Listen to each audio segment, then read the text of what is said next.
Good morning everyone, welcome back to my YouTube channel. I hope आप सब ठीक होंगे और अपना पढ़ाई बहुत अच्छे से कर रहे होंगे। तो अभी सुबह के 6:30 हो रहा है और मैं किचन में आई हूँ। थोड़ा पानी गर्म करूँगी, पीऊँगी, उसके बाद पढ़ाई स्टार्ट करेंगे। तो आज मैं स्टार्ट करने वाली हूँ साइंस से 6 क्लास के। तो मैं आप लोग को दिखाऊँगी आज मैं कौन सा चैप्टर कर रही हूँ। तो अभी सबसे पहले पानी गर्म करके पीते हैं।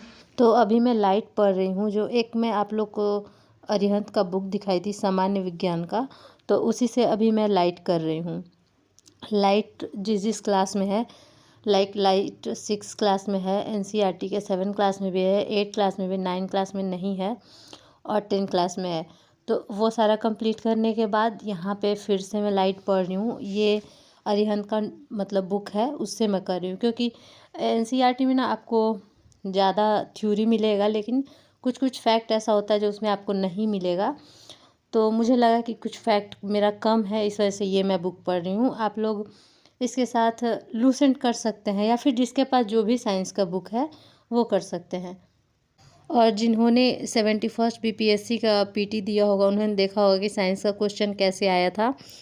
तो जब मोस्टली जो क्वेश्चन था जो साइंस में आया था, मोस्टली आया था एनसीईआरटी से। और काफ़ी उसका जो लैंग्वेज होता है ना क्वेश्चन का, वो थोड़ा डिफ़िकल्ट होता है।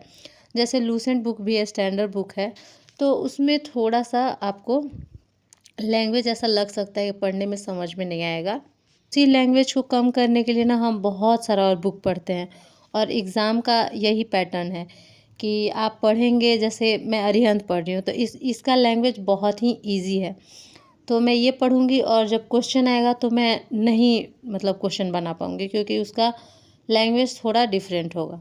और अगर आप लोग क्वेश्चन देखेंगे कि कैसा आया है क्वेश्चन, पहले आप क्वेश्चन देखिए, फिर आप एनसीईआरटी बुक को देखिए, तो लैंग्वेज लगभग आपको सेम मिलेगा। मतलब कि ज़्यादातर लैंग्वेज जो लिया जाता है वो एनसीईआरटी बुक्स का ही लिया जाता है। आप अगर कोई बुक पढ़ते हैं नॉर्मल सा, जैसे ये मैं आपको बुक दिखा रही हूँ, तो इसका लैंग्वेज बहुत ईजी है, मतलब समझने के लिए बहुत ईजी है।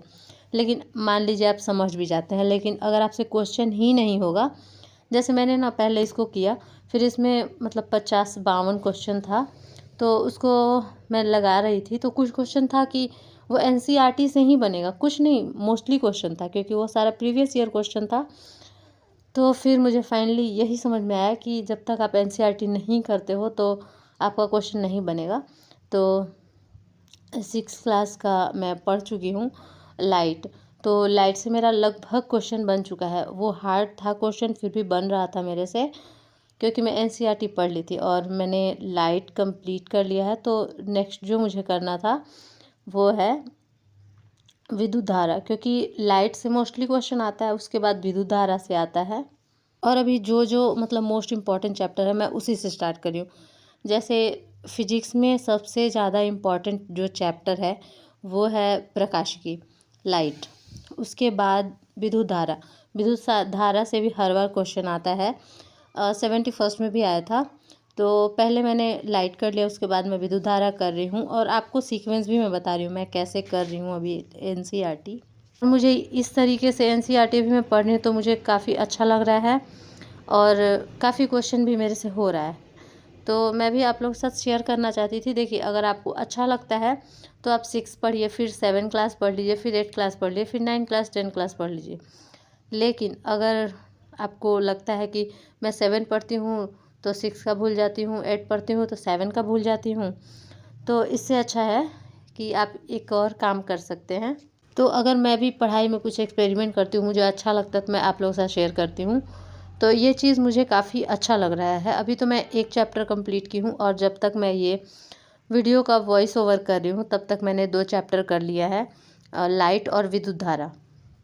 तो लाइट का कंप्लीट करने के बाद मैं विद्युत धारा स्टार्ट किया, और मैं कैसे पढ़ रही हूँ वो मैं आप लोगों को सीक्वेंस से बताती हूँ।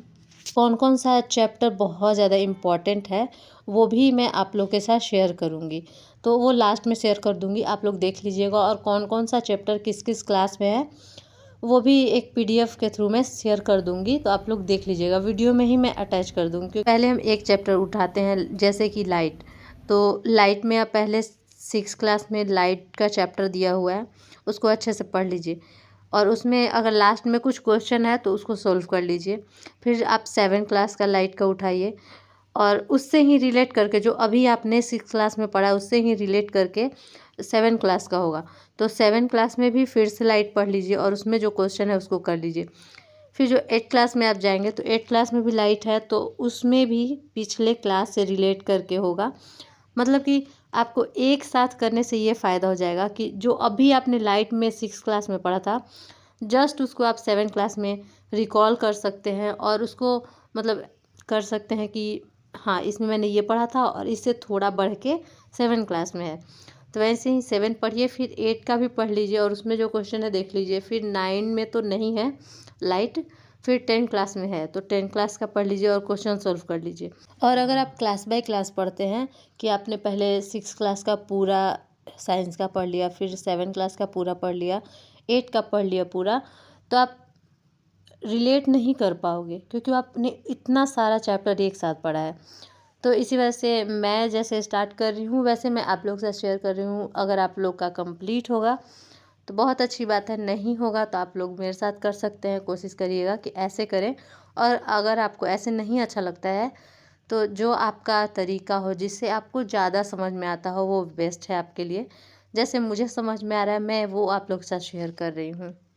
तो इसमें ना जो इम्पोर्टेंट है चैप्टर वैसे ही गया है। जैसे मैंने आप लोगों को बताया कि मैं लाइट कर चुकी हूँ, तो लाइट में देखिए 6 क्लास में 11 चैप्टर में है प्रकाश, छाया एवं परावर्तन, 7 क्लास में है और 8 क्लास में भी आप लोग ढूंढ लीजिएगा, जो फर्स्ट पेज होता है उसमें तो है तो ढूंढ लीजिएगा। 10 क्लास में भी है प्रकाश का परावर्तन और अपवर्तन और रंग बिरंगा संसार, मानव नेत्र और रंग बिरंगा संसार। और अगर आपको लगता है कि कुछ मतलब कम है, अभी मुझे और कुछ जाना है, तो लूसेंट से कर सकते हैं। मेरे पास जो बुक है अरिहंत का मैं उससे कर रही हूँ।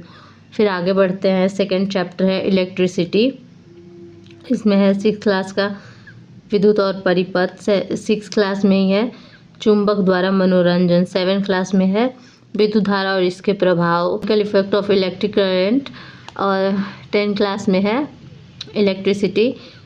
10 क्लास में एक और चैप्टर है विद्युत धारा एवं चुंबकीय प्रभाव, magnetic effect of electric current, और यहाँ पे लूसेंट में आप लोग कंप्लीट कर लेंगे।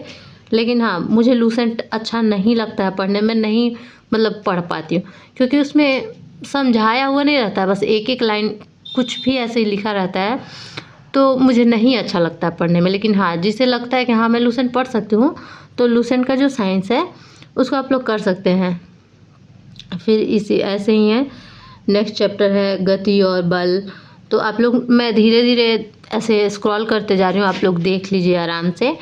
फिर यहाँ पे आता है साउंड, फिर उसके बाद पदार्थ और उसकी अवस्थाएं, तो कहाँ कहाँ है वो सब आप लोग देख लीजिए।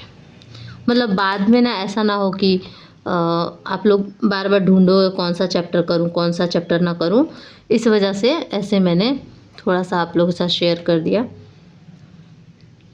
अम्ल, क्षार और लवण है। उसके बाद ये मतलब केमिस्ट्री हो गया। धातु, अधातु, कोशिका उत्तक, ये हो गया बायो। मतलब जो ना बहुत ज़्यादा इम्पोर्टेंट चैप्टर है। इसमें वैसे सीक्वेंस लगाया गया है, ऐसा नहीं है, इसके अलावा भी और चैप्टर है, तो पहले आप लोग इसको कंप्लीट कीजिए, उसके बाद जो भी इम्पोर्टेंट चैप्टर होगा, मतलब जो भी रेस्ट इम्पोर्टेंट के अलावा जो बचेगा उसको आप लोग बाद में भी कर सकते हैं। यहाँ पे फिर आ गया है मानव शरीर के तंत्र, और इसमें जो भी चैप्टर है। फिर उसके बाद जनन, अनुवांशिकी, रोग, स्वास्थ्य, वस्त्र और जंतु, कृषि, ये मतलब कृषि भी थोड़ा बहुत, और वस्त्र, जंतु, जैसे फैब्रिक होता है बहुत सारा, वो सब, जैसे सिंथेटिक फैब्रिक, आपने नायलॉन, नियॉन, ये सब सुना होगा तो इसी में आ जाएगा। तो ये केमिस्ट्री का पार्ट है। और ये सब चीज़ फिजिक्स पे भी फिर कुछ कुछ बचा है, मतलब वो सारा इम्पोर्टेंट करने के बाद फिर आप लोग ये सब भी कर सकते हैं।